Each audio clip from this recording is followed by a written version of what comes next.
بے شک اللہ غالب ہے، حکمت والا ہے۔ اور جو لوگ ایمان لائے اور عمل نیک کرتے رہے ان کو ہم بہشتوں میں داخل کریں گے جن کے نیچے نہریں بہ رہی ہیں، وہ ان میں ہمیشہ ہمیشہ رہیں گے۔ وہاں ان کے لیے پاک بیویاں ہیں اور ان کو ہم گھنے سائے میں داخل کریں گے۔ مسلمانوں، اللہ تم کو حکم دیتا ہے کہ امانت والوں کی امانتیں ان کے حوالے کر دیا کرو، اور جب لوگوں میں فیصلہ کرنے لگو تو انصاف سے فیصلہ کیا کرو۔ اللہ تمہیں بہت خوب نصیحت کرتا ہے، بے شک اللہ سنتا ہے، دیکھتا ہے۔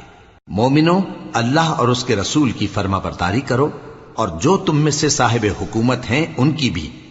پھر اگر کسی بات میں تم میں اختلاف واقع ہو تو اگر اللہ اور روز آخر پر ایمان رکھتے ہو تو اس میں اللہ اور اس کے رسول کے حکم کی طرف رجوع کرو۔ یہ بہت اچھی بات ہے اور اس کا انجام بھی اچھا ہے۔ کیا تم نے ان لوگوں کو نہیں دیکھا